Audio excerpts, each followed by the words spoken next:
Buenos días. Bueno, pues vamos a iniciar la semana, como siempre lo hacemos.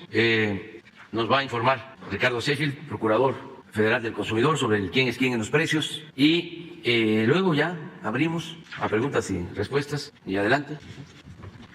Muy buenos días, señor presidente. Muy buenos días a todas y a todos ustedes. ¿Quién es quién en el precio de los combustibles? La semana pasada el promedio de la gasolina regular fue de 21 pesos con 84 centavos, la de la Premium 24 pesos con 9 centavos y 23 pesos con 61 centavos el promedio del diésel. Con corte el 23 de noviembre, la mezcla mexicana de petróleo 71 dólares con 69 centavos de dólar el barril. Pueden ver ustedes cómo ha venido una tendencia a la baja, afortunadamente, en los precios internacionales de los combustibles, llegando ya pronto, esperemos, a los promedios que se tenían al inicio del año, antes de que iniciara la crisis a consecuencia de la guerra entre Rusia y Ucrania. Y tenemos también en consecuencia una baja en el incentivo fiscal, que el incentivo fiscal para esta semana es del 39% a la gasolina regular, del 13.4% a la Premium y del 91.5% al diésel, que sigue siendo el más alto, el del diésel, por el impacto que tiene en la transportación en general, sobre todo de alimentos. Vamos a ver que las tres más careras en esta semana fue Oxogas, qué pena que en primer lugar, algo se les descompuso por ahí porque normalmente están a la mitad de la tabla, Petro 7 y Arco. Entonces, esto afecta mucho al norte del país porque las tres son cadenas importantes en el norte de México y fueron las más careras. Y las más económicas la semana pasada fue Orsan,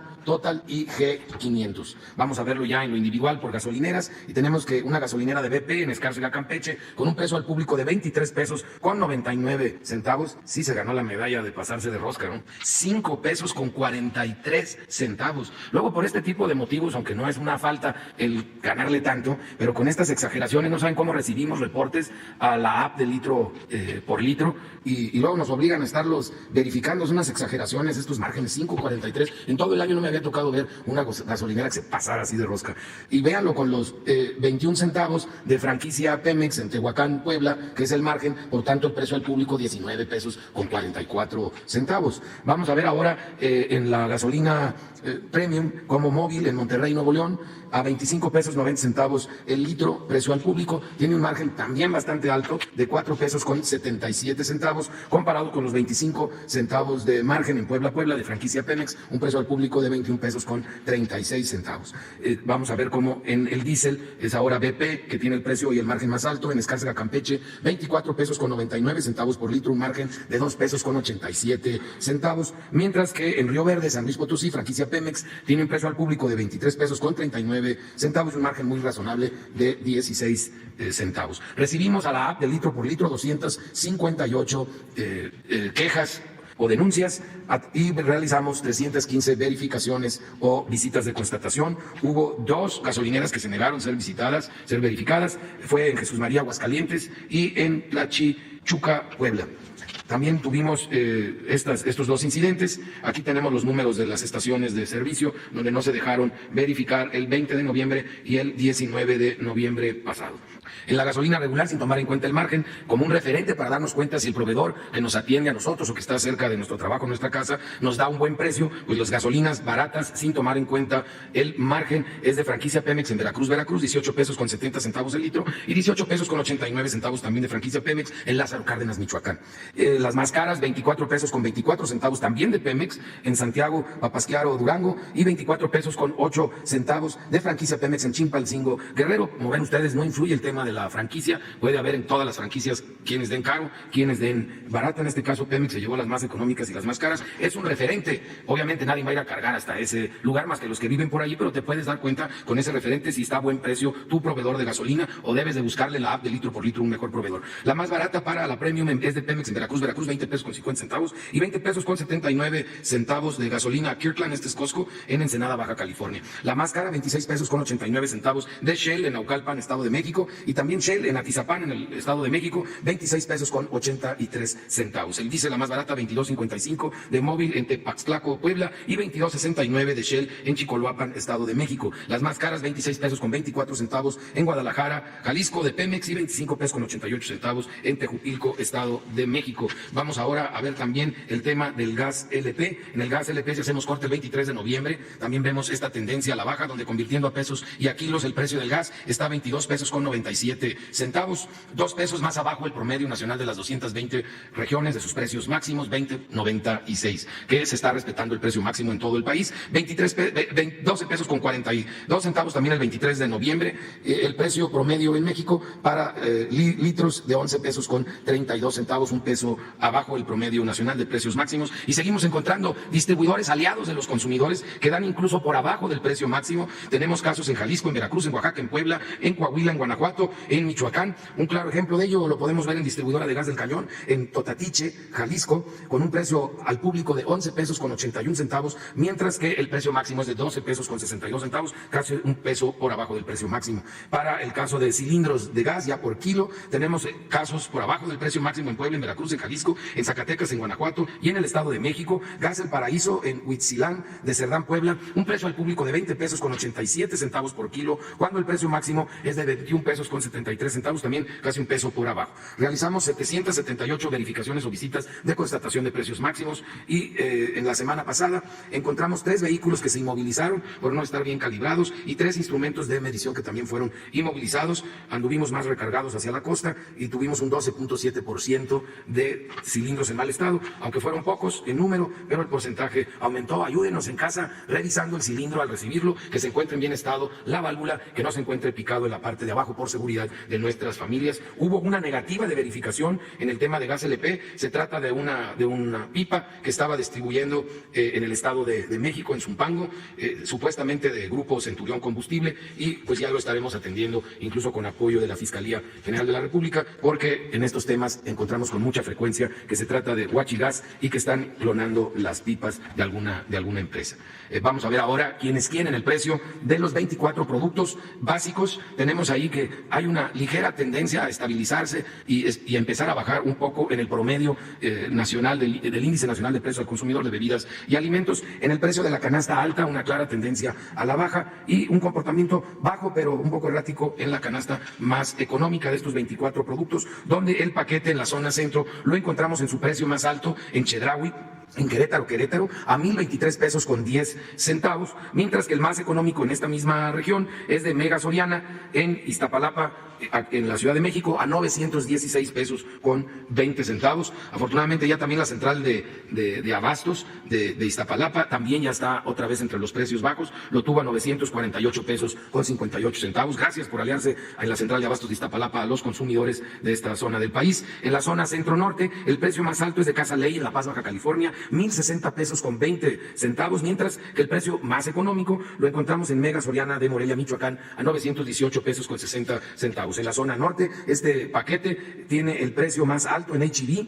de Saltillo, Coahuila, a 1,074 pesos con 15 centavos, mientras que el más económico lo encontramos en Tijuana, Baja California, en 935 pesos con 50 centavos, el mismo paquete de 24 productos. Y la canasta en la zona sur-sureste tiene el precio más alto, otra vez, ya por varias semanas, en la central de abastos de Mérida, a 1,079 pesos con 69 centavos, afortunadamente 10 pesos más bajo que la semana pasada, que bueno, gracias a ellos, ojalá hagan el esfuerzo para que queden ya en el promedio nacional. Y Sorana Hiper en Solidaridad Quintana Roo tiene el precio más económico para este paquete, incluso más barato que la semana pasada, 919 pesos con 50 centavos por el mismo paquete de los mismos 24 productos. Muchas gracias. Vamos con los videos, con los videos. Tren Maya, reporte de avances, 28 de noviembre de 2022. En el tramo 1 siguen los trabajos de la estación de Escárcega, Campeche, que ya registra avance de 60% en edificios y 50% en la obra civil del cuarto de máquinas. Actualmente se habilitan columnas y traves para el segundo nivel donde se encontrará el andén, mientras en el primer nivel, que está casi terminado, se ubicarán taquillas, elevadores y oficinas. En Palenque, Chiapas, se intensificó la construcción del nuevo bulevar que conducirá a la estación del tren en esta ciudad, con trabajos nocturnos en la conformación del terraplén y estabilización del suelo. En el tramo 2, en el libramiento Campeche, continúa la colocación de traves para el viaducto de la Olla. También avanza el armado de varillas para el paso vehicular que cruzará la carretera para llegar a la estación Etzna. En el tramo 3 continúa el acopio de balasto que llega a través del Puerto Progreso, Yucatán, procedente del puerto de Veracruz. A Puerto Progreso han llegado 33 barcos y el más reciente fue el primero en su tipo, que atracó con más de 21,000 toneladas de balasto para ser transportado a los centros de acopio ubicados en los municipios de Chocholá y Tixpehual. En el tramo 4 avanza la construcción de la nueva autopista Mérida-Cancún y de la vía férrea. También sigue el vertido de balasto a lo largo del trazo. Hasta el momento se han tendido más de 38,000 metros cúbicos de la piedra volcánica. Actualmente en todo el tramo 4, las obras en proceso se realizan a través de 230 frentes de trabajo. El Tren Maya avanza. La Comisión Nacional del Agua informa los avances en la construcción del Parque Ecológico Lago de Texcoco. Se han plantado 1.400.000 especies herbáceas para la reforestación de 9 hectáreas. Como parte de las acciones de mantenimiento y prevención de incendios forestales, se continúan los trabajos en más de 10.000 metros cuadrados de la brecha cortafuegos que se localizará en las inmediaciones del vivero. Se mantienen los trabajos del plan de control y eliminación de especies exóticas e invasoras. Para ello, se realiza el triturado y exposición final del material vegetal. En el jardín central, iniciaron los trabajos de plantación para el cual se lleva a cabo la conformación de cajetes, en los que posteriormente se colocarán sustratos y las especies arbóreas. Se trasladaron los primeros 150 árboles para su adaptación y posterior plantación en las islas, que servirán como barreras rompimientos. En los estacionamientos se colocaron más de 600 metros cúbicos de concreto armado para cimentaciones y losas. También se inició la conformación de la ciclovía con más de 2 kilómetros de desorden compactado, así como la construcción de guarniciones. Como parte de los trabajos en redes de infraestructura, se han colocado 8.400 metros de tubería de instalaciones hidrosanitarias. A la fecha, se concluyeron 32 canchas deportivas y se terminaron las cimentaciones superficiales de las edificaciones que alojarán los servicios a visitantes. En las vialidades de acceso al parque, en la zona norte, fase 2, se inició la demolición de asfalto para la construcción de casetas de vigilancia y paradores de autobuses. Asimismo, arrancó la obra del edificio de visitantes del parque con trabajos preliminares de trazo, demolición y excavación. Como resultado del proceso natural de restauración ambiental de la zona, los cuerpos de agua como la laguna Jalapango van recuperando extensión y con ello fortaleciendo su biodiversidad. A la fecha, se han generado más de 4.600 empleos en la construcción del parque. Ya, muy bien, empezamos. Buenos días, presidente. Miguel Arzate, del Sistema Público de Radiodifusión del Estado Mexicano, Canal 14. Preguntarle, presidente, sus impresiones de la marcha del día de ayer. ¿Esperaba esta respuesta de 1.2 millones de personas que asistieran? ¿Qué opinión le merece que, a pesar de la gran cantidad de personas que se dio cita, pues no hubo conflicto mayor, no se presentaron peleas, hubo desmayos, algunas personas que pues les pegó el sol de tanto caminar, los comercios se mantuvieron abiertos? ¿Qué lectura dar de la participación que hubo allá? Como primera pregunta y primer tema, presidente. Bueno, pues estoy muy contento, feliz y sobre todo muy agradecido con la gente, con todos, porque se volvió a dejar de manifiesto la bondad, la generosidad, la solidaridad de nuestro pueblo. Es una fórmula efectiva y no falla. Si se atiende al pueblo, la gente responde. No es cierto, repito una vez más, de que el pueblo sea malagradecido. El pueblo es muy fraterno, muy solidario y es una lección para cualquier gobierno en cualquier parte del mundo. Antes de voltear a ver cómo se ayuda a los de arriba o a ciertos sectores formadores de opinión pública, hay que voltear a ver y atender al pueblo. Esa es la mejor política. No engañarse de que la gente no va a saber diferenciar entre quien le tiene amor al pueblo y quien en el fondo lo desprecia o lo maltrata o lo considera inferior. Lo más importante en este proceso de transformación es el cambio de mentalidad, porque cuando cambia la mentalidad cambia todo. Hay veces, repito, que hay revoluciones y la gente sigue pensando de la misma manera. Ahora no, estamos viviendo un proceso de transformación en paz y hay un cambio de mentalidad, porque se está impulsando una revolución de las conciencias. Ayer una de las cosas que más celebró la gente en mi intervención fue cuando dije, vamos ganando la batalla al racismo, al clasismo, a la discriminación en todas sus expresiones. Ahí fue lo que más gustó. Otras cosas, pero esa me llamó mucho la atención. Y eso no tiene que ver con lo material, ni con programas de bienestar. Eso tiene que ver con el cambio de mentalidad. Me produjo también una gran satisfacción el que hayan participado muchísimos jóvenes. También porque había que caminar, ¿no? Y los adultos mayores, pues, se les convocó a que estuviesen esperando en el Zócalo. Pero también habían adultos mayores en la marcha. Sin embargo, muchísimos jóvenes, muchos jóvenes. Y eso, pues, es muy estimulante porque es el relevo generacional. No solo en cuadros dirigentes, sino en integrantes de la ciudadanía.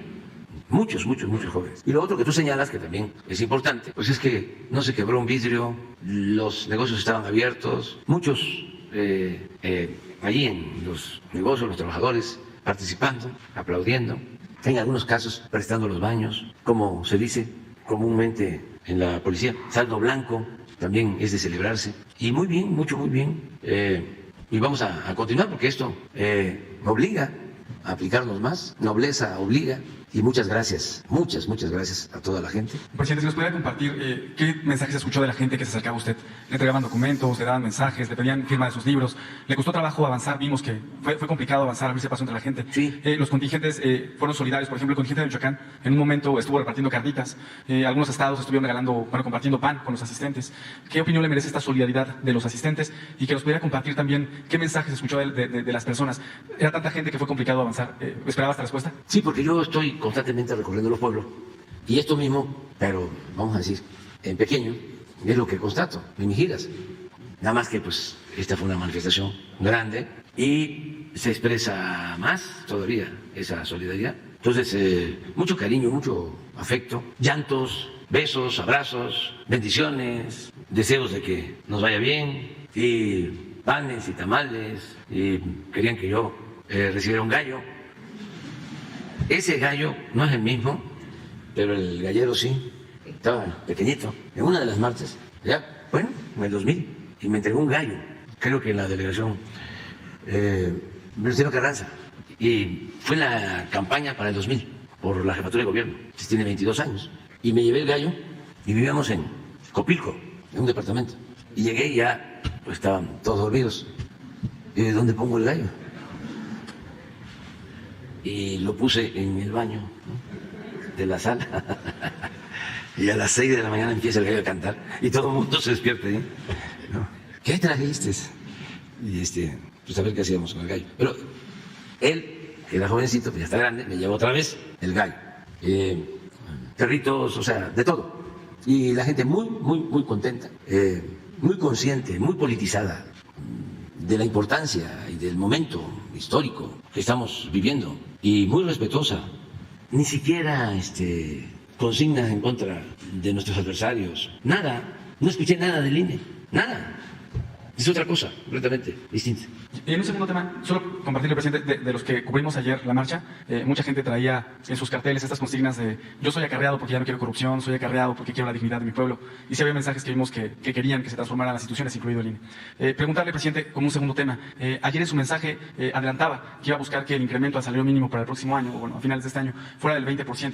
Preguntarle cómo va esta negociación, ya es un hecho, y aprovechando en su mensaje que fue amplio y bastante, en muchos puntos, revelador, preguntarle qué considera de todo lo que mencionó el día de ayer ha sido el mejor logro de este año. La economía, haber salido con la economía estable, avanzar con los programas sociales que continúen, que sigan creciendo, este incremento al salario mínimo. Preguntarle ese tema, presidente. Gracias. Yo creo que lo mejor ha sido la recuperación económica.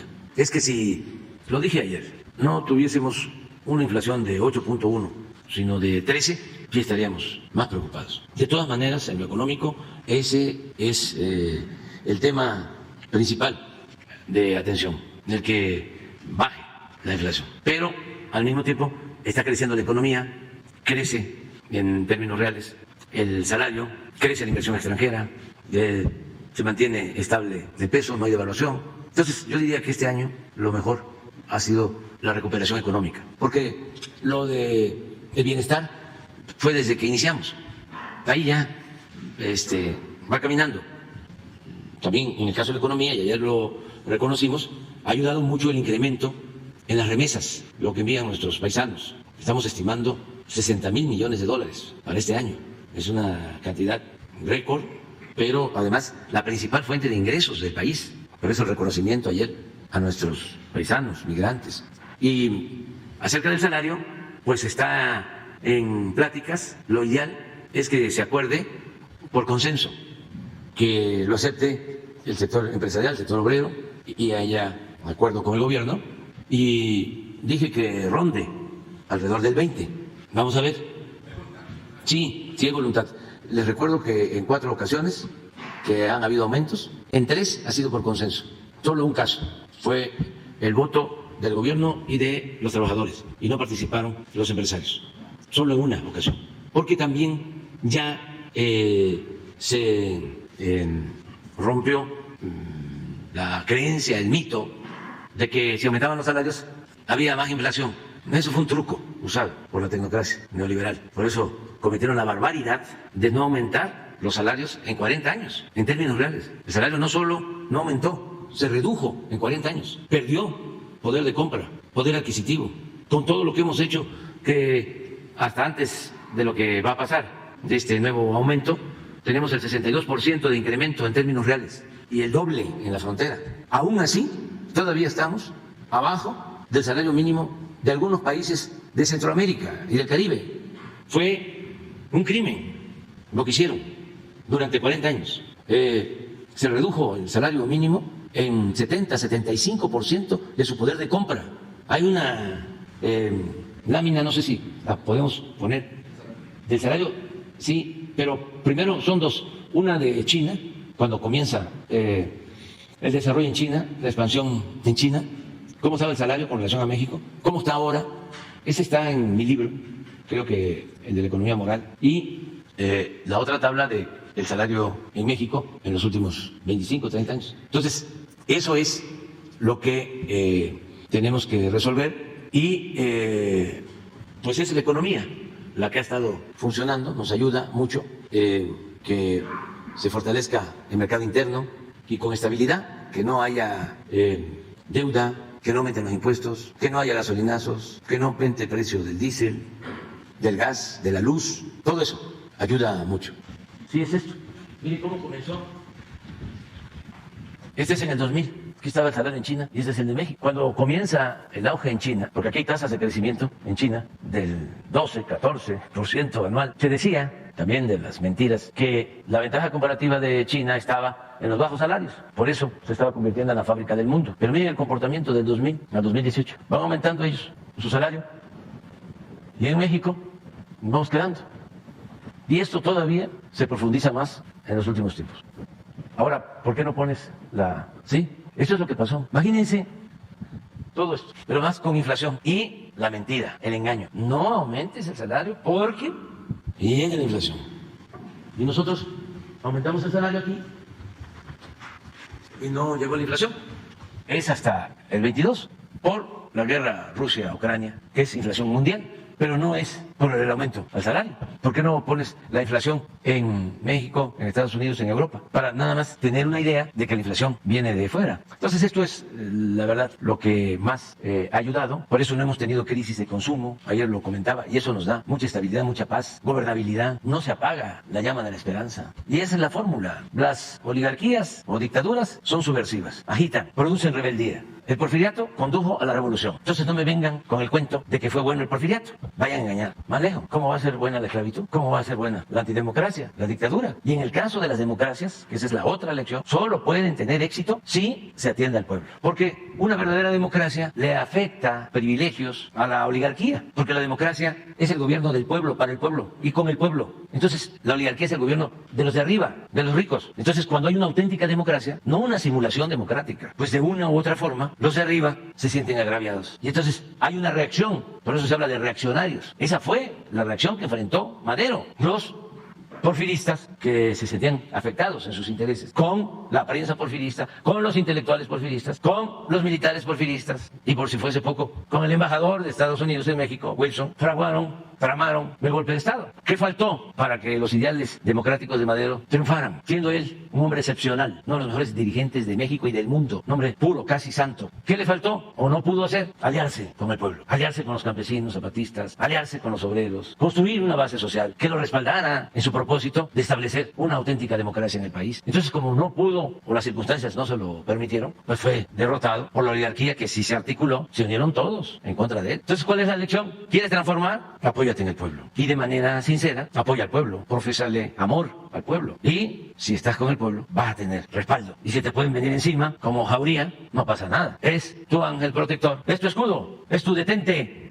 ¿Saben lo que dicen los detentes, no? Que traigo en la bolsa. Detente, enemigo, detente, demonio, que el corazón de Jesús está conmigo. Detente. Pero es el pueblo, el detente, es la gente. Entonces, esto, por ejemplo, esto no sucedía, porque por lo general la inflación en México siempre era superior a Estados Unidos, pero con bastante proporción. Y llegó a estar la inflación en Estados Unidos arriba que la nuestra, pero ya ellos han tomado medidas, sobre todo aquí, en el manejo energético. Esto lo bajaron porque los tecnócratas, con todo respeto, neoliberales, les cuesta mucho aceptar que es necesario el subsidio. No de manera generalizada, pero sí cuando se trata de proteger la economía popular. Por ejemplo, el aumento en el precio de las gasolinas, y lo tenían sin control y se les subió. Nosotros, miren, ¿cuánto tenemos de incremento en energético? 0.3, porque no ha subido el precio de las gasolinas, del diésel. Porque si nos sube el precio de la gasolina, aquí estaríamos en 13. Esta fue una decisión que tomamos en su momento que nos funcionó. Aquí es donde tenemos el problema, nosotros. Alimentos, también por lo mismo, porque dejamos de ser autosuficientes en alimentos, en fertilizantes. Se abandonó el campo. Lo que se hizo también en el sector energético. Nada más que aquí hemos avanzado más en el rescate del sector energético y por eso tenemos más control sobre el precio de las gasolinas, del diésel, incluso de la luz. Imagínense, si no hubiésemos hecho nada, cuando llegamos ya, la Comisión Federal de Electricidad solo generaba el 35% de toda la energía que se consume consume en el país. Ya 65% lo tenían las empresas particulares, extranjeras, y los precios hacia arriba. Ahora, pues ya es distinto, ya vamos en el 48, 50%, y vamos a dejar 54, 46, que también es un afán de tener todo el control, de sentirse dueños de México. El acuerdo que les propuse fue, a ver, 46% ustedes, 54% la Comisión Federal de Electricidad, que es una empresa pública, y es la que abastece a todos los hogares, y es la que aporta el subsidio. No se puede destruir. Les dije, 46% del mercado de la energía eléctrica para particulares, nacionales y extranjeros, es todo el mercado de Argentina. Pero no, estos quedaron mal acostumbrados y no tienen llenadera. Entonces por eso les estamos poniendo un alto legalmente. Nos ha costado muchísimo, porque cuando llevaron a cabo la reforma energética, crearon todo un sistema de protección gubernamental. Hay hasta juzgados que los defienden, jueces que los amparan. Nos costó, bueno, los legisladores del conservadurismo enseñaron el cobre, y en vez de defender la Comisión Federal de Electricidad, defendieron Iberdrola de España y las empresas extranjeras.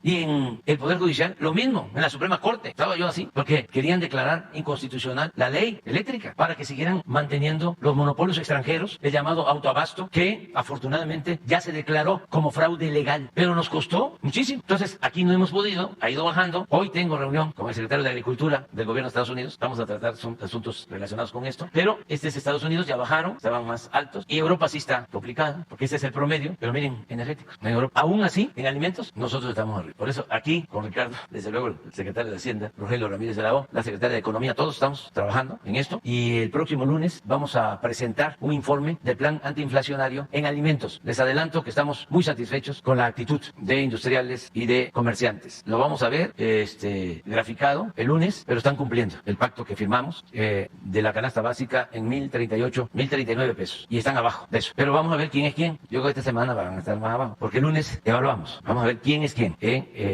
la venta de la canasta básica. Bueno, pues para contestar, lo económico ha sido lo principal. Buenos días, señor presidente. Stephanie Palacios, de la Agencia Internacional Sputnik. Me gustaría preguntarle sobre el actuar de los tres personajes principales que van rumbo a la candidatura de su gobierno para 2024, que es Claudia Sheinbaum, Marcelo Ebrard y Adán Augusto. Ayer en la marcha vimos que adelante de su contingente estaba Marcelo, que sufrió ahí un percance, y casi durante toda la marcha que inició desde el Ángel de la Independencia, estuvo muy cercano Adán Augusto y Claudia Sheinbaum, pero además también se preveía o se veía que también iba a estar Jesús Rodríguez. ¿Por qué no estuvo Jesús, si tuvo algún imprevisto que no asistió con usted a la marcha? Y también la presencia del titular del Consejo Coordinador Empresarial, Francisco Cervantes. Es mi primera pregunta. Bueno, estuvieron todos. Les agradezco a legisladores, diputados, senadores. Estuvieron 22 gobernadores, hasta Miguel Barbosa, que está pues enfermo, llegó con su silla de rueda, y ahí estuvo. Todos los 22 gobernadores estuvieron. Y estuvo en efecto Marcelo, Claudia, Adán. Se había pensado que iba a haber una, le llaman descubierta, con 10 dirigentes, mujeres y hombres, incluso más mujeres. Pero a la hora de la hora, no, pues la descubierta fue el pueblo. O sea, no se pudo. En algún momento usted, se acercó un coche al lado de usted porque en algún momento sintió miedo, o algún momento era muchísima gente. No, es que la gente me lo pedía. O sea, empezaron a gritar, cuídenlo, ya, no, que yo me subiera al coche. Pero me sentía bien. Y llegamos. Ya estoy chocheando, pero todavía. Fue una sorpresa que no tuviera vallas, además, ni seguridad. Vallas no había nada. Tengo muchos deseos de vivir, y la ciencia, la naturaleza, el creador, la suerte, pues nos van a permitir que terminemos esta misión, esta tarea. Ya no falta mucho, son 2 años, menos, 20 meses, 21 meses. Entonces, estamos bien. Ayuda el deporte, ayuda a caminar, ayuda el béisbol, el fútbol, el básquet, todos. Y decirle a nuestros representantes de la selección mexicana de fútbol que adelante, que esto no se acaba hasta que se acaba, que hay que echarse para adelante siempre. No se puede vencer al que no sabe rendirse. ¡Ánimo! Vimos que en algún momento también Epigmenio Ibarra hubo un momento en que se cansó, paró de la marcha porque sí, estaba ya. Pero pues es terco.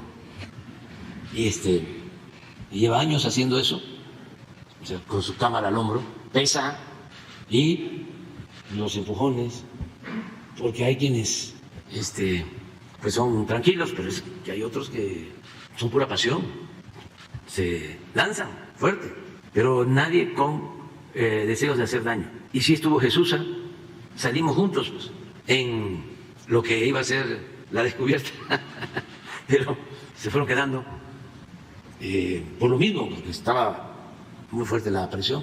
Y se pudo organizar de otra manera, pero la idea era, a ver, vamos a hacerlo Este fue como siempre. ¿Fue un ejercicio para que próximamente pueda hacer otra marcha, señor presidente? No sabemos. No sabemos qué nos separa el destino. Esta fue porque son 4 años y la gente quería expresarlo. Lo manifiestan todos los días hablan del tema. En el mercado, en la escuela, en los camiones, en el metro, en el parque, en todos lados es tema. Pero como son opiniones que se dan en toda la República, de manera aislada, y como sí hay el interés de acaparar la información, o sea, de acaparar los medios para informar solo lo que conviene a nuestros adversarios.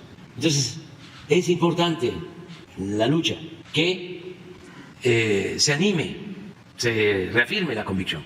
Es decir, no somos 1, no somos 100, cuéntanos bien. Y se encuentran amigos de años de lucha, ahí se abrazan, y de otros estados, tienen un efecto extraordinario, una movilización.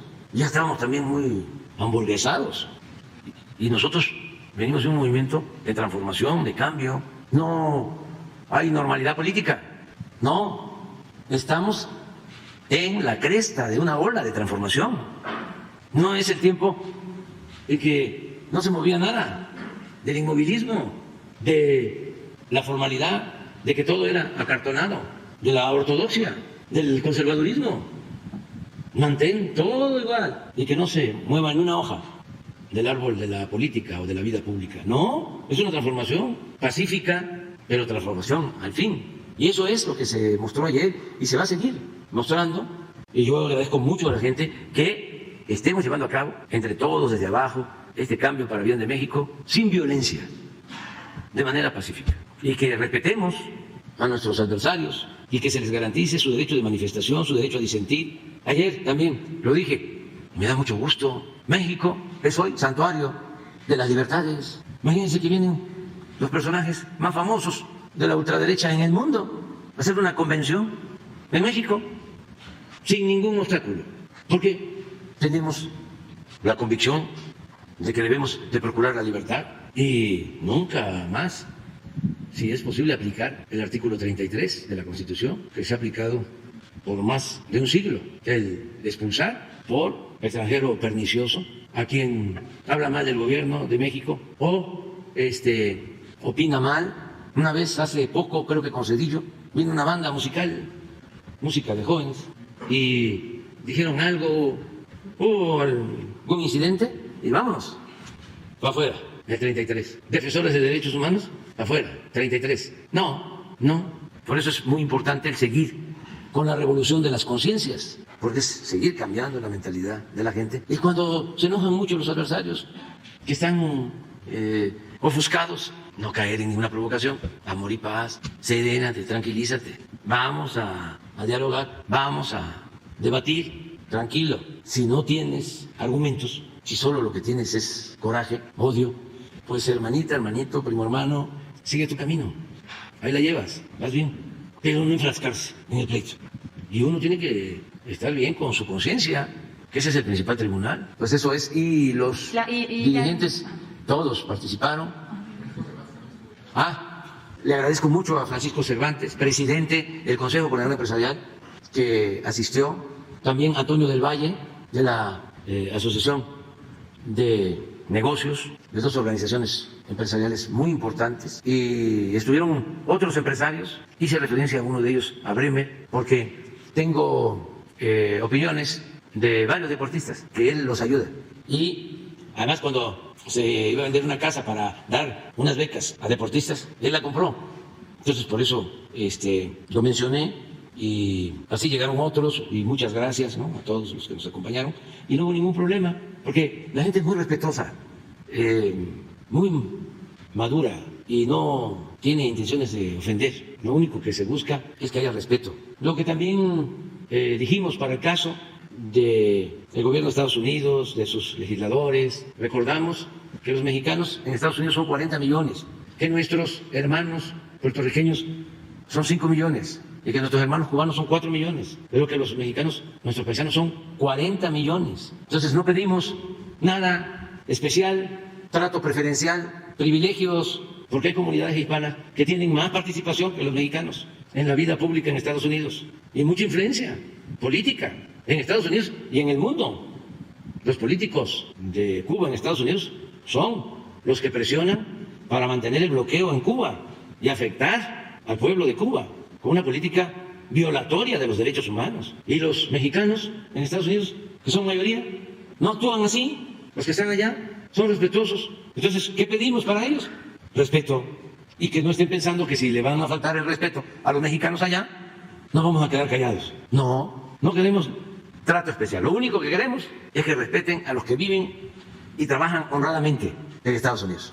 No queremos campañas anti-mexicanos, anti-migrantes, mucho menos maltrato, discriminación. No queremos la xenofobia. Entonces, eso quedó ayer también de manifiesto. Y también quedó de manifiesto, nos llevamos muy bien con el gobierno de Estados Unidos. Como nos llevamos bien con el presidente Trump, tenemos que agradecerle, como al primer ministro Trudeau, porque se volvió a suscribir el tratado. Si ahora México es el principal socio comercial de Estados Unidos en el mundo, si tenemos récord en la llegada de la inversión extranjera a México, es en mucho porque logramos ese acuerdo. ¿Hablarán sobre el tema del maíz transgénico en esta reunión que va a tener? ¿Hablarán sobre el maíz transgénico en esta...? Sí, seguramente, pero ya está claro, no queremos maíz transgénico para consumo humano, no queremos, no lo vamos a permitir.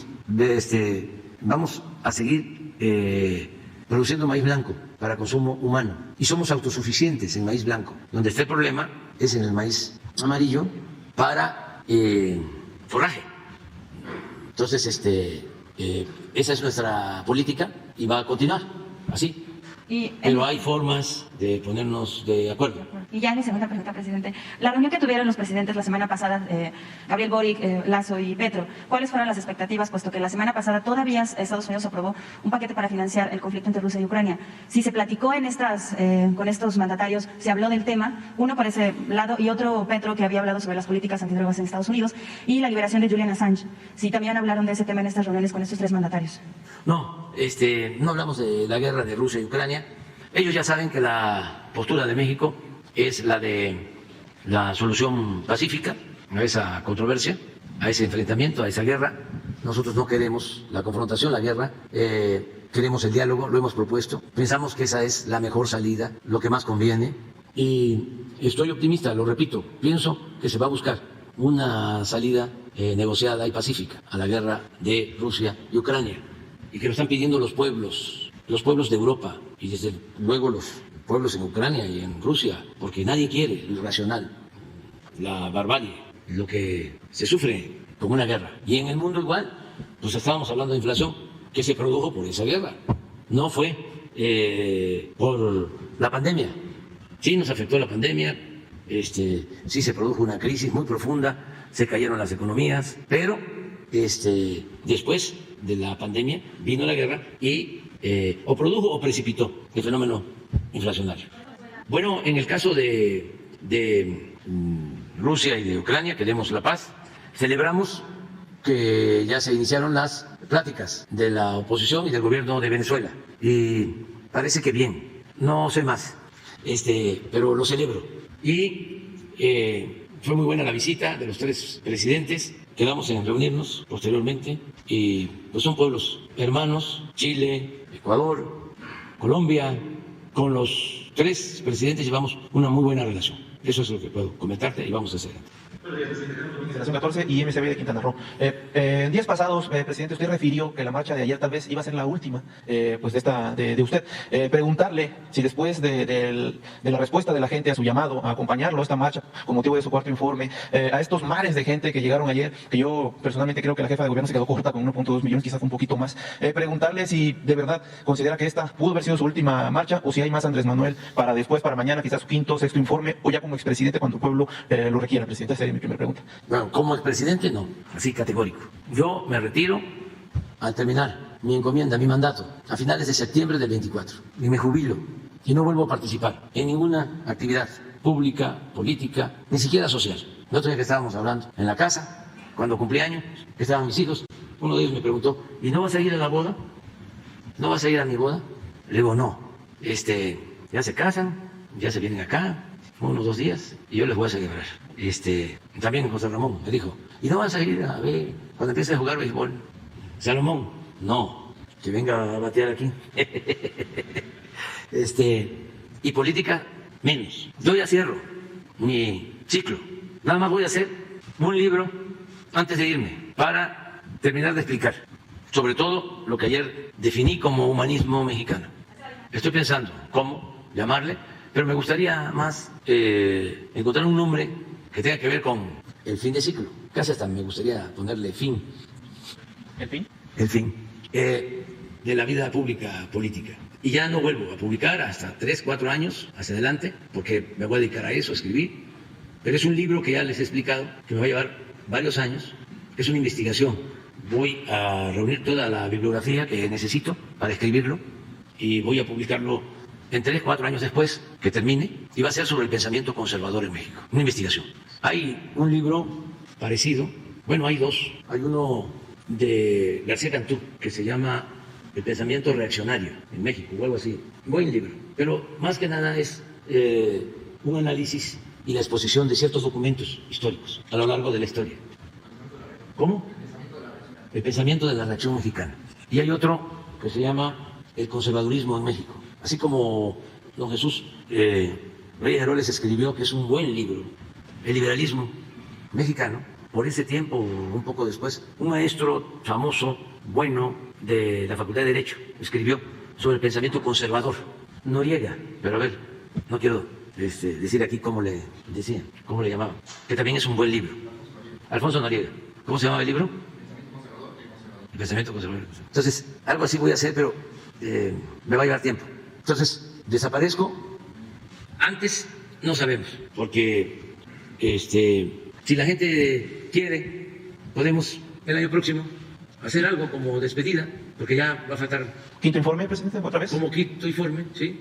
Y pero no estar ya, siempre. Sino, si podemos, pues nada más el Zócalo. Depende de cómo se presenten las cosas. Descartado que esta es su última marcha, entonces, por lo pronto. Bueno, por lo pronto sí. Hasta finales de mi gobierno. Ok, presidente, gracias. En otro tema, economía, me permito leer para no omitir ciertos detalles que quisiera exponerle, presidente.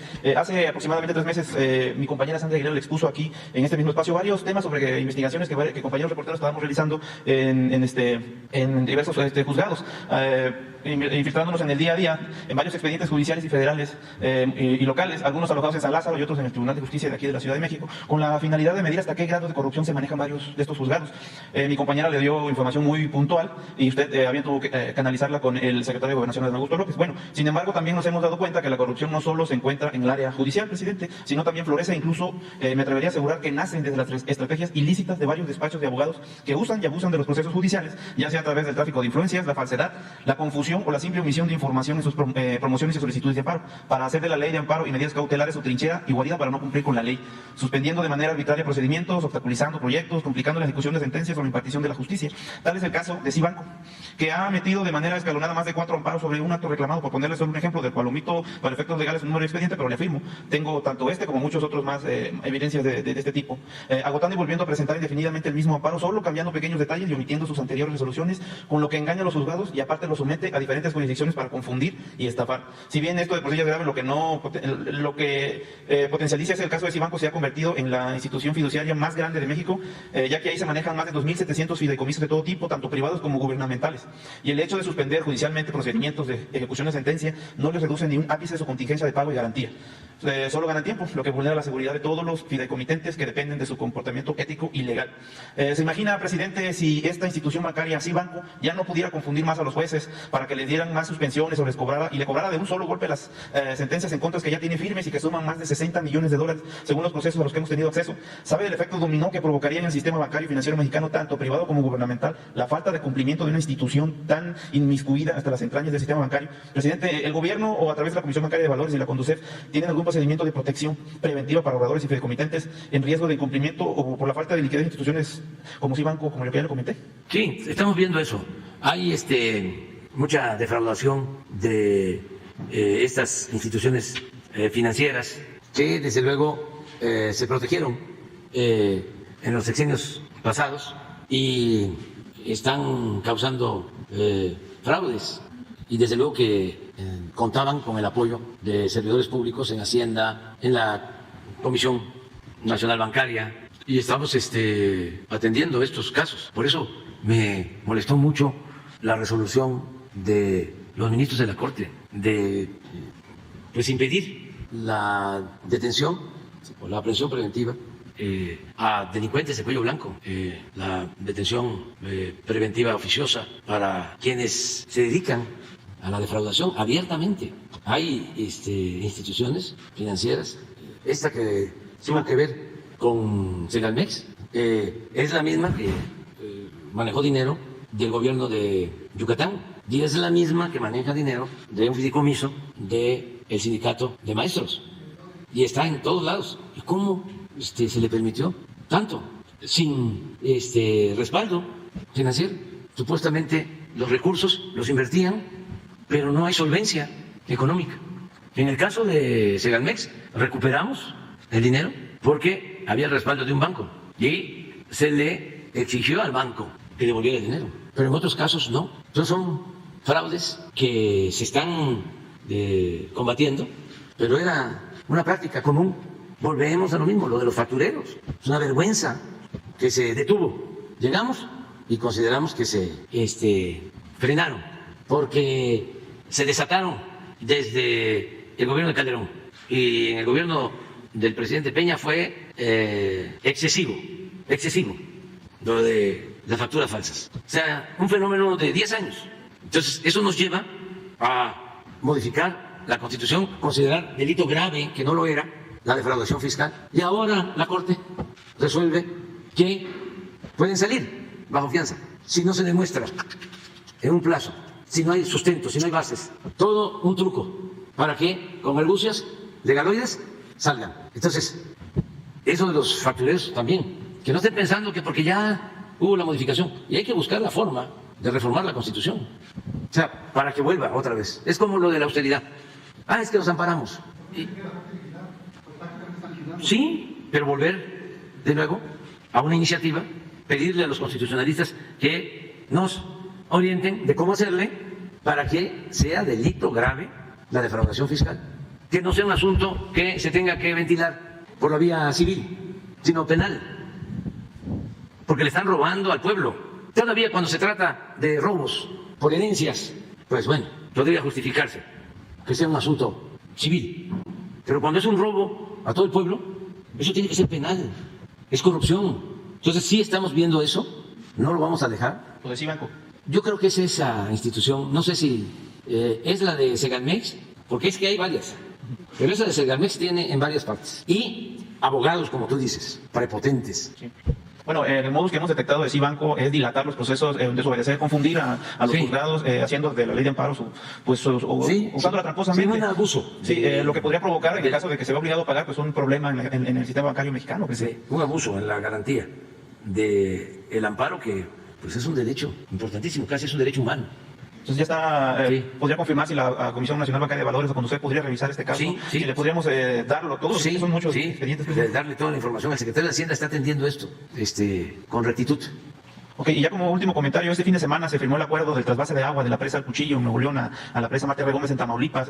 Estuvieron presentes representantes del gobernador de Nuevo León, que no pudo estar presente, el director de la Comisión Nacional del Agua, el gobernador de Tamaulipas, Américo Villarreal, y el secretario de Gobernación. Esto pues es un hecho histórico en el marco del aprovechamiento de los recursos naturales, en este caso el agua, que antes se desaprovechaba. No existía un tratado de este tipo, como consecuencia pues la última gran sequía o crisis de agua que golpeó el estado de Nuevo León. Esto, presidente, pues fue tomado en Tamaulipas, sobre todo en la región norte donde se encuentra esta presa, pues con un buen ánimo. Nunca se había visto esto. ¿Qué más viene para Tamaulipas, señor presidente, en coordinación gobierno federal y tal vez otra entidad que colinde como Nuevo León con Tamaulipas, tal vez? Muchas cosas de este nuevo gobierno muchas cosas en los varios Tamaulipas que hay, porque es Tamaulipas, de Tampico, de Madero, de Altamira, toda esa región. Es Tamaulipas de pues Victoria, la capital, y todo lo que es el centro, y la Tamaulipas del norte. Eso por hablar de 3 grandes regiones, pero son más. Entonces, en el caso de Tamaulipas del Golfo, pues Madero vamos a seguir con la rehabilitación de la refinería. Cuando llegamos, esa refinería llevaba como 8 meses, como un año parada. Y ya le echamos a andar y está produciendo. Y vamos a seguir invirtiendo. Fue un compromiso que hicimos y lo estamos cumpliendo. En el caso de Altamira, se acaba de firmar un acuerdo. Esa es una muy buena información. Va a haber una inversión como de 30,000 millones de pesos para plantas, más que nada equipos para la construcción de plantas de licuefacción, de gas. Se va a poner en Altamira una planta de licuefacción, pero en tierra van a haber plantas para producir equipos de licuefacción. Ya se firmó ese acuerdo con una empresa estadounidense. De lo que recuerdo, esas 2. Luego, en el centro, vamos a impulsar mucho la actividad agrícola, mucho la actividad agrícola. El gobernador ha estado planteando que se vuelva otra vez a impulsar los distritos de riego para la producción, sobre todo del sorgo, que tenía Tamaulipas un lugar especial y lo fue perdiendo, y los árboles frutales, sobre todo cítricos, toda esa región. Y en el caso del norte también hay programas especiales en Matamoros, en Río Bravo, en Reynosa y en Nuevo Laredo, en toda la frontera y en otros municipios de esa frontera. Hay proyectos para fortalecer las aduanas, para hacer obras de infraestructura. Por ejemplo, en Nuevo Laredo se van a instalar las oficinas de aduana del gobierno federal. Antes de que terminemos, ya estamos por adquirir los terrenos y va a haber todo un complejo de oficinas para aduana. La aduana nacional, la sede, va a estar en Nuevo Laredo. Y ahí mismo se va a ampliar todo lo que es la protección de aduanas, y va a estar la Secretaría de la Defensa y la Guardia Nacional. Y lo mismo en el caso de Reynosa y Matamoros, se van a rehabilitar las aduanas y vamos a seguir dando seguridad a la gente. Hoy en la madrugada hubo un enfrentamiento en Nuevo Laredo. Se detuvo a una persona que era jefe de un grupo de la delincuencia y hubo reacciones, pero ya se llevó a cabo esa detención y hay elementos para demostrar que él fue responsable de otros hechos violentos en esa zona y ya se le trasladó a la Ciudad de México y ya se está actuando. Eso fue a las 4:30 de la mañana. Ahí con Jesús. Se lo quedamos por acá. Buenos días, presidente. Buenos días a todos. Alberto Morales, del periódico El Universal. No me levanto para no tomar el tiro a mis compañeros. Hoy se da a conocer una encuesta en el periódico en donde se señala que su aprobación aumentó 2% en comparación con el ejercicio anterior, cuando tenía 62, ahora tiene 64. Esta medición se hizo antes de la marcha en contra de la reforma electoral y en defensa del INE. Preguntarle primero su opinión. Pues que así está la aprobación. Yo tengo otros datos, pero el que El Universal dé a conocer esta encuesta, donde estamos en 64%, es muy bueno, porque lo hace un periódico que ha sido crítico al gobierno que represento, pero que al mismo tiempo pues demuestra que no está obcecado con atacarnos. Hasta lo celebro, porque ya se estaban volviendo como el Reforma, y no debe ser lo mismo. Lo de Reforma los entiendo perfectamente. Ese es un boletín del conservadurismo, de lo más rancio, desde que nació. Su antecedente es el norte, en Nuevo León, y completamente defensor de la cúpula de ese estado. Un boletín de los empresarios, el grupo empresarial de Nuevo León. También se respeta, ¿no? Pero engañando a mucha gente, ¿no? Como que era el periódico, ya no decir del pueblo, de la sociedad. No. Es el periódico de la cúpula, del grupo de los 10, que con gran influencia ponía y quitaba gobernadores a su antojo. Y ese periódico se traslada a México, a la capital, donde pues hay un ambiente más progresista, que últimamente se ha derechizado por el bombardeo de los medios, porque aquí es donde se resiente más. Esta ciudad que era completamente libertaria de repente empieza a volverse conservadora. Lo atribuyo a la repetición incesante de los medios. Pero cuando viene el norte a la Ciudad de México y se convierte en Reforma, es cuando Salinas de Cortés, él los trae, él les da todas las facilidades para reafirmar la política neoliberal, privatizadora y corrupta. Entonces los dueños dicen, en el norte con cualquier editorialista, con cualquier articulista y con los chistes de Catón, pero en la Ciudad de México necesitamos aparentar que tenemos buenos escritores. Y llegaron a tener hasta Lorenzo Meyer, Miguel Ángel Granados Chapa y así otros. Pero, pues como ahora ya no hay término medio y se le tuvieron que quitar la máscara, pues ya para trabajar ahí se tiene que ser de derecha o conservador.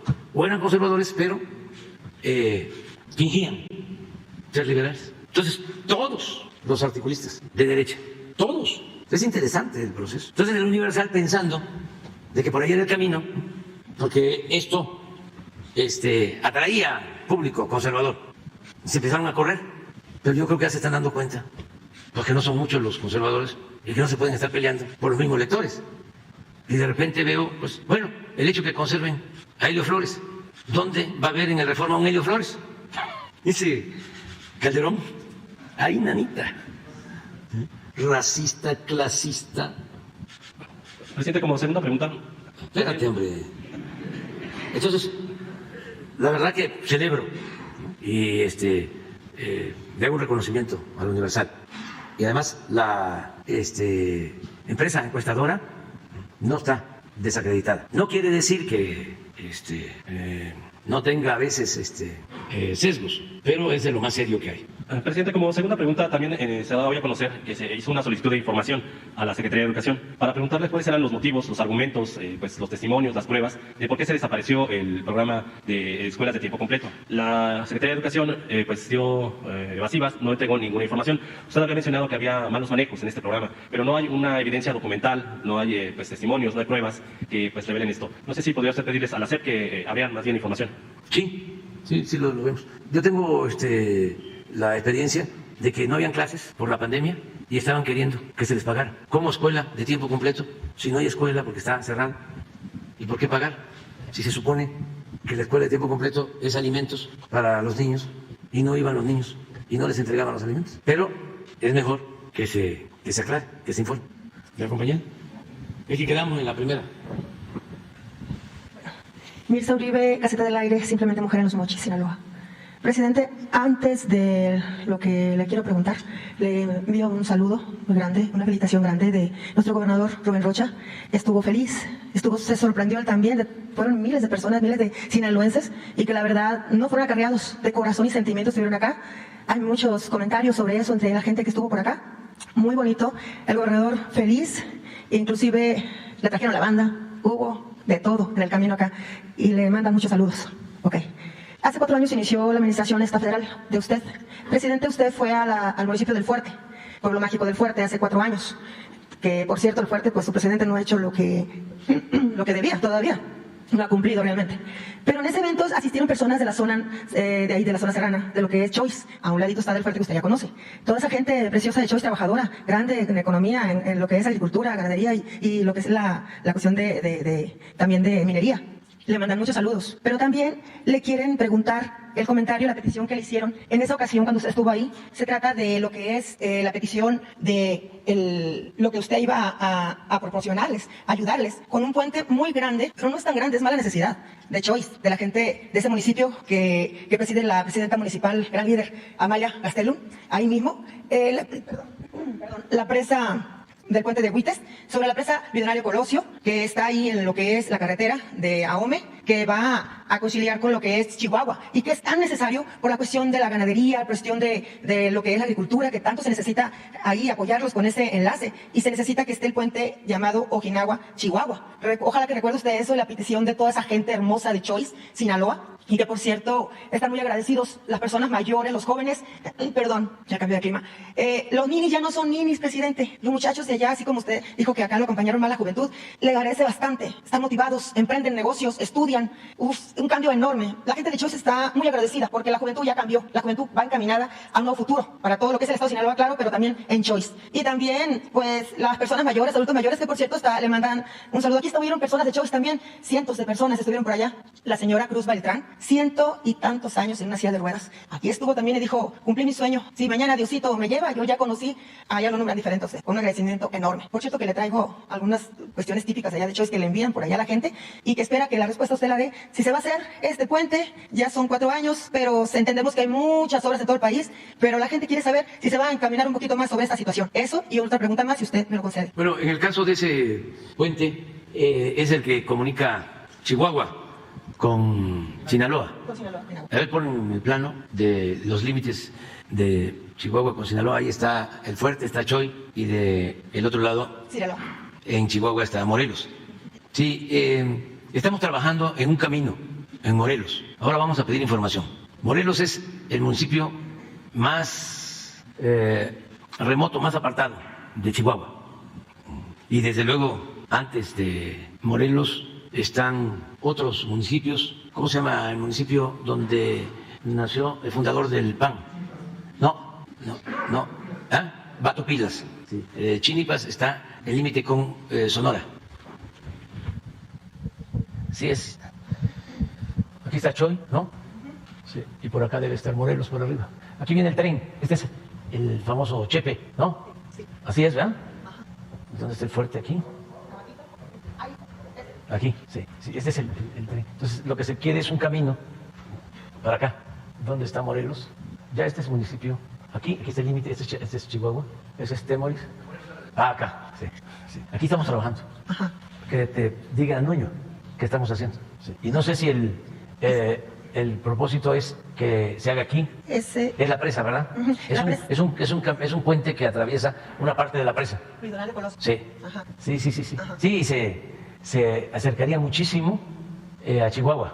Sí, nosotros estamos trabajando en este, creo. En este nada más. El que comunica a Urique con Chihuahua. Sí, Urique está acá, mira. Uh-huh.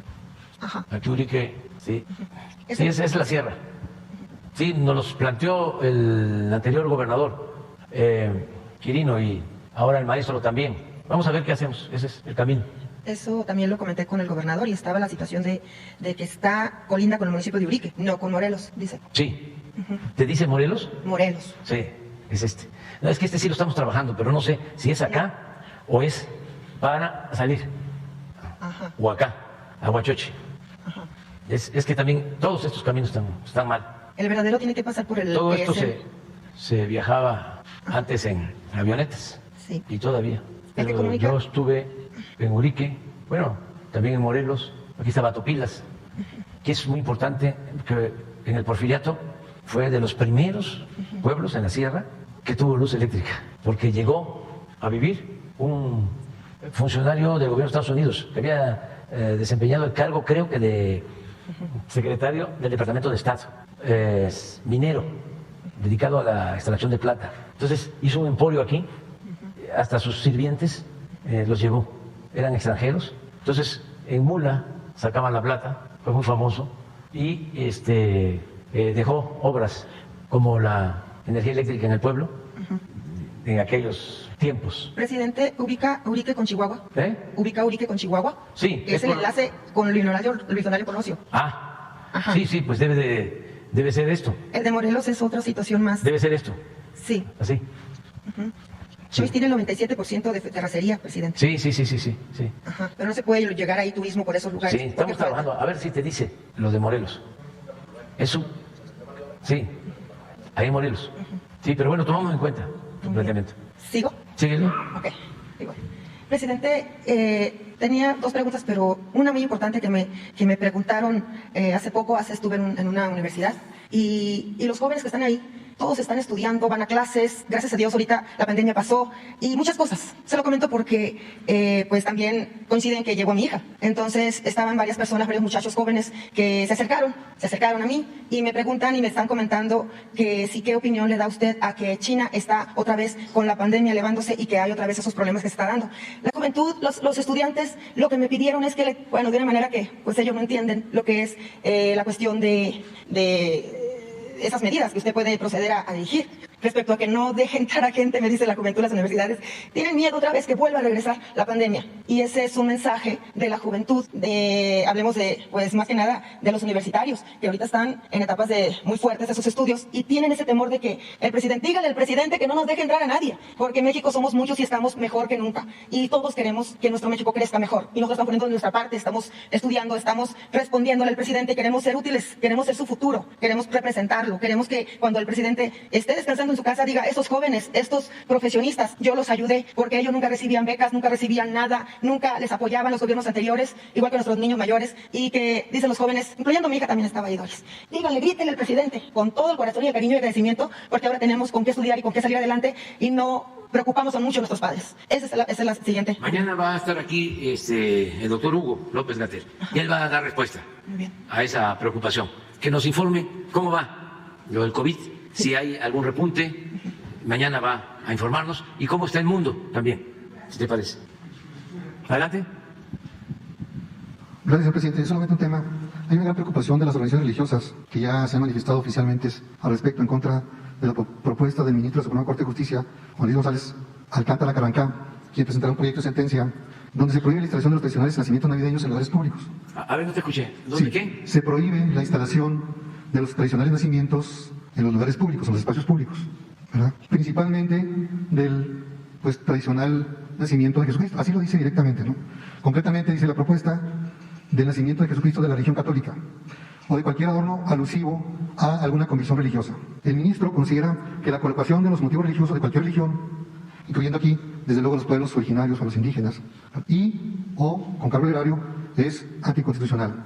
El proyecto ordena que se abstengan de colocar en el futuro en espacios públicos, aquí se refiere al municipio de Chocholá, ¿verdad? Quien es el objeto del amparo, ¿verdad?, de la autoridad responsable, y dice específicamente, la primera sala de la Corte se permite ser enfática en sostener que son estos contextos jurídico, político y social los que obligan a este alto tribunal a adoptar medidas contundentes que tiendan a evitar de forma absoluta y definitiva la normalización de las conductas estatales con fundamento en dogmas religiosos o de conciencia.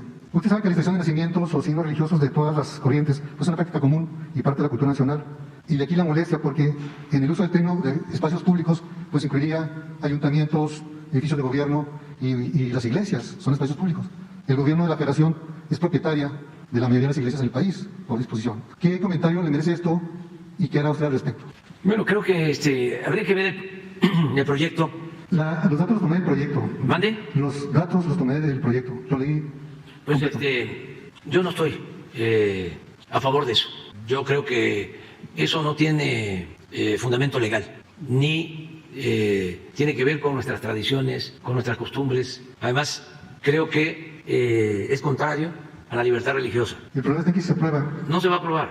No creo que no quisiera decir nada, presidente. No, esto es una opinión que se respeta. Pero pues yo le digo al ministro, ¿por qué votó para proteger a los defraudadores fiscales? ¿Ni por qué ahora quiere prohibir algo que tiene que ver con la libertad religiosa, con la libertad de creencia?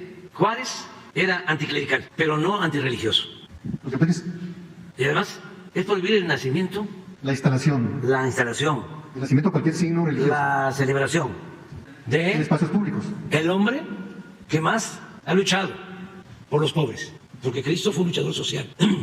Y si se tiene un poco de conocimiento sobre la historia, sobre la obra y la vida de Jesús, se va a saber, independientemente si es solo un hombre, un profeta y no es Dios, independientemente se va a saber de que siempre estuvo en favor de la justicia, que por eso lo seguían, lo espiaban. Lo llamaron alborotador del pueblo, los poderosos de su época, y por eso lo crucificaron. Entonces, ¿cómo prohibir eso? Entonces, si es Jesús Cristo, es como Gandhi, como en su momento Tolstoy. Hay una carta bellísima, dos, entre Gandhi y Tolstoy, pero a ver si buscas algo que decía Gandhi de que estaba a favor del cristianismo, aunque cuestionaba a los cristianos por no apegarse a la doctrina cristiana. Es interesantísimo el tema. Hay hasta una frase en una de las cartas, fueron pocas, fueron dos, allá por principios del siglo XX, finales del XIX. Recomendaría dos libros de Tolstoy muy buenos, uno que se llama ¿Cuál es mi fe? Y otro que se llama La fe está entre nosotros o algo así. ¿Ah? El reino de Dios está en vosotros. ¿Ves? Me ayudaste. Es que ya tiene tiempo que lo leí. Por eso también ya me quiero retirar porque quiero leer. Ahora leo, pero muy poco. A ver si está la frase. No, pero hay uno donde dice, estoy de acuerdo con los cristianos, simpatizo con la doctrina de Cristo, con el pensamiento de Cristo, aunque no, con los cristianos que no cumplen. ¿Y cuál sería su posición en el hipotético caso de que se aprobara presidente? Y Mandela también era un luchador social respetuoso de las creencias, y Luther King, pastor, y mi opinión es que eso no se debe de prohibir, ninguna tradición, costumbre. Además, ¿en qué daña? Es un asunto de dogmatismo, hablando de las creencias. No creo, que bueno, se apruebe eso. Ya sabe cómo se la gastan en la Corte. No, pero eso no.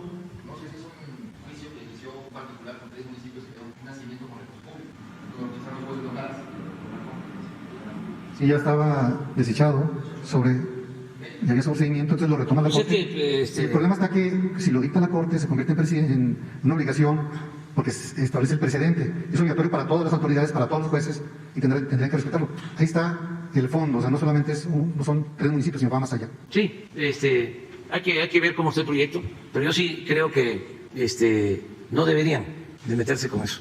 Gracias, señor presidente. Ese es mi punto de vista. ¿No encuentras la frase que es bellísima de Gandhi? ¿No tienes la carta? A ver, pon la carta de Gandhi a León Tolstoy. Son 2, o sea, son breves, incluso, 1 o 2. Bueno, seguimos. Buenos días, los saluda su amigo y servidor Óscar González de Radio Relax 104.5 FM. El 19 de septiembre del año 2017 se crearon muchos desastres a la infraestructura urbana. Una de ellas es el deterioro al puente de anillo periférico cerca de la Alameda Oriente, esto es en Ciudad Nezahualcóyotl, Estado de México, y hasta la fecha no ha habido ningún tipo de solución. Se supone que había un fondo para desastres, inclusive algunos partidos políticos hicieron fideicomisos con tal motivo. La pregunta, señor presidente, sería ¿cuándo se podrán ver rehabilitados este tipo de obras inconclusas e incluso partidos políticos han sacado provecho? Vamos a investigar. ¿No sabes si es un fideicomiso del Estado? Del Estado. Vamos a preguntar y te informamos y lo damos a conocer aquí. Muy bien. Sí, y también felicitar precisamente a su logística del día de ayer en la marcha, porque de verdad que fueron varios kilómetros los que recorrieron. Y incluso también pedirle a usted de qué manera se preparó o si hubo alguna preparación especial para el recorrido de la marcha de ayer. Pues yo cuando puedo, y eso es lo que recomiendo, camino. Hay que hacer ejercicio, porque eso lo mantiene a uno bien, en forma. No dejarse. A veces duele el cuerpo por el trabajo, por la edad, pero es cuando más hay que echarse para adelante y ejercitarse para poder estar bien. Los médicos recomiendan le llaman cardio, esfuerzo, subir, claro, con cuidado. A veces lo suben a uno a una banda, le toman aquí la presión y le van metiendo cada vez más, y ahí le miden a uno cómo está el corazón. Pero la mejor recomendación es hacer ejercicio, caminar lo más que se pueda. Y eso no cuesta, se siente uno bien, porque sí, tiene un efecto anímico. Cuando uno está haciendo ejercicio se siente uno bien. Entonces, y pues lo otro es la comida, cuidar la comida, que es muy sabrosa y parece que la que es más sabrosa es la que daña más. ¿Se acuerdan cómo eran los frijoles antes? Con manteca. Bueno, fueron creando también, que a lo mejor tienes razón, no hace daño, y se fue cambiando por el aceite. Pero un frijol refrito con manteca, o un chicharrón, ¿no? Pero con carne, sí, o una gordita, ¿no? Ya es. Y una barbacha, o unas carnitas. Entonces sí, sí es algo especial. Ahorita voy. Bueno, ¿quedó algo? Ahí quedó la frase.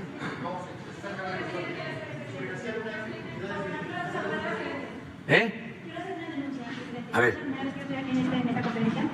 Es la primera vez que estoy en esta conferencia. Mi nombre es María Martínez, soy periodista, directora del Péndulo Informativo en Aguascalientes. Tengo, una pregunta que hacerle en el aspecto periodístico. Y la otra, quiero hacer una denuncia que considero que es importante que llegue hasta esta tribuna por la connotación de la situación. Primero que nada, quisiera yo preguntarle a usted, porque es evidente que tiene usted un liderazgo nato. Se vio ayer en la marcha, donde miles de gente se congregaron para estar cerca de usted. ¿Cómo le puede hacer, o cuál es su proyecto, presidente, para que ese liderazgo continúe? Porque es evidente que usted es el líder moral de Morena, es el líder de esa cuarta transformación. O sea, tiene usted sus candidatos, ¿cómo pudiera hacerle para continuar eso? Porque es evidente que el liderazgo lo tiene usted. ¿Cómo hacerle? Miren, ya hemos contribuido, estamos trabajando cada vez más, vamos a reforzar el trabajo en el tiempo que nos queda, se va a avanzar más, mucho más, y se va a dejar sentadas las bases de la transformación. Y también estoy muy satisfecho porque los que pueden relevarme, sustituirme de manera democrática, todos son muy buenos, todos son muy buenos. No somos iguales, porque los seres humanos pues no somos iguales, ni en la familia, pero sí nos identificamos en el proyecto, con el proyecto. De los que tienen posibilidades de ser candidatos en nuestro movimiento, cualquiera de ellos garantiza la continuidad con cambio. Cualquiera de ellos. Eso me tiene también muy contento. No hay ninguno en especial. No, eso sí no. Los quiero a todos y somos amigos, hermanos. Yo eso digo, mis hermanos y mi hermana. Y ¿quién va a decidir? La gente, entre todos. Y yo lo que voy a hacer es procurar que se mantenga la unidad. Salga quien salga en la encuesta, se tiene que apoyar. Cualquiera de los tres. Sí, porque no es la persona, no es el candidato, la candidata, es el proyecto. Muy bien. Quien apuesta a la división, pues ni tiene convicciones, o quien asumiera una postura de que no salí, pero entonces, utilizando cualquier argucia, cualquier pretexto, digo, no hay democracia en Morena, es lo mismo, yo no puedo soportar eso, y se va.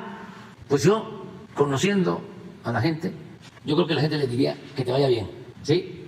¿Podría ser sigue tu camino, porque la gente no está solo por los candidatos, la gente está por el proyecto. Y no está de más que se hable de este tema para que nadie se confunda.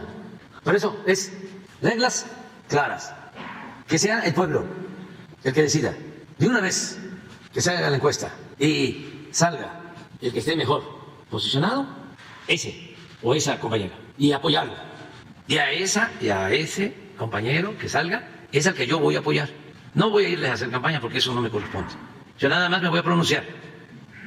Es decir, fue la gente, fue la mayoría, no hubo dedazo, fueron reglas claras y se acabó. Y espero que los que no salgan actúen de manera responsable y digan, vamos, adelante. Y el que salga o la que salga, que no sienta que no va a necesitar a nadie, porque de una vez también les digo, por experiencia, se requiere del apoyo de muchos. Una de las crisis o de los daños que causó el neoliberalismo es que no dejó cuadros, no se formaron cuadros para el servicio público, puro figurín corrupto. Entonces se requieren verdaderos servidores públicos. Por eso me gustó lo de los jóvenes, gente que sienta que la política en contenido, en esencia, es un oficio profundamente humano y de la más alta jerarquía espiritual. Entonces, cualquiera va a poder sin problemas. ¿Por qué no va a ser igual? Puede ser mejor, porque pues, son momentos distintos. A mí me tocó una circunstancia, a ellos les va a tocar otra circunstancia. Y por eso es continuidad en el proyecto con cambio. Cambio de servidores públicos, cambios de estilos. No necesariamente tiene que seguir la mañanera. Ellos pueden tener otro sistema, otra forma de comunicar, también eficaz. que no tarde tanto la mañanera, por ejemplo.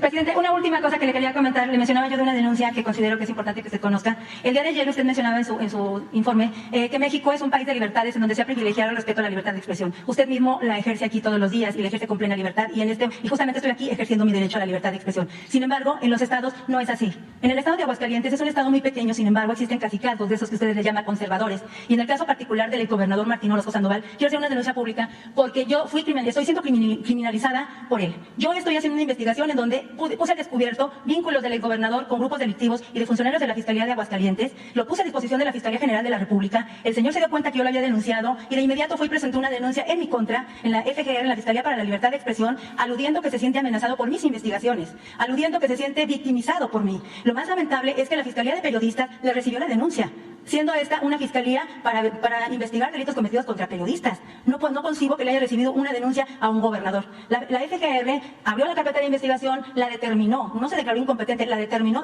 un ejercicio de la acción penal, pues dicen que si bien es cierto, él está ejerciendo su libertad de expresión, lo cierto es que criminalizarme o pretenderme meter a la cárcel por una investigación periodística sería atentar contra mis derechos humanos. ¿Pero qué sucedió con esto? En una de las denuncias que yo presenté justamente en contra del gobernador, me la remiten al estado de Aguascalientes, está en manos de la Fiscalía del estado, que aún está en manos de Martín Orozco Sandoval, porque aún cuando cambió la administración con la gobernadora Teresa Jiménez Esquivel, sigue estando bajo la tutela de la gente de Martín Orozco. Se me está criminalizando, se me están fabricando delitos, tengo un acoso impresionante por parte de agentes ministeriales. Esto yo lo venía denunciando.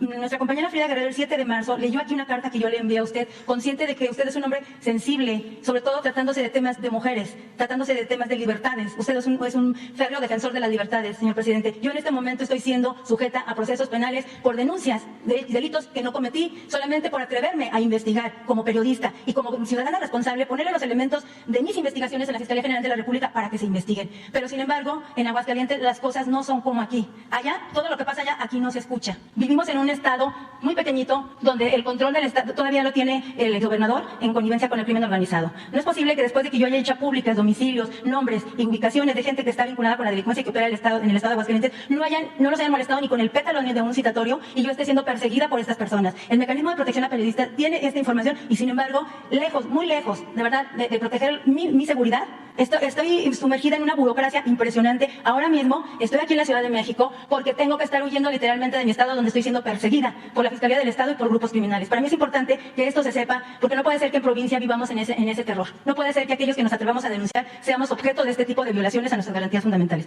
Es todo, señor. Muchas gracias. Mira, platica con Jesús ahora, para que se vea qué caminos se pueden tomar. ¿Se ponen de acuerdo? También Alejandro Encinas, por Derechos Humanos. Y tengo entendido que cuando se trata de derechos humanos, sí tiene facultades la Fiscalía General de la República para atraer casos relacionados con violaciones de derechos humanos, de modo que no se descarte también esa posibilidad. Porque hay veces, no estoy juzgando, hay veces que no se confía en las fiscalías estatales. Por eso, entonces, en esos casos, y cuando se demuestra que hay violación de derechos humanos, la Fiscalía General puede atraer el caso. Y eso puede ser una opción, una alternativa. Pero platique ahora. Sí. Ya, nos vamos. No va a haber frijol con manteca. No. ¿Cómo? Sí, es una detención importante. Bueno,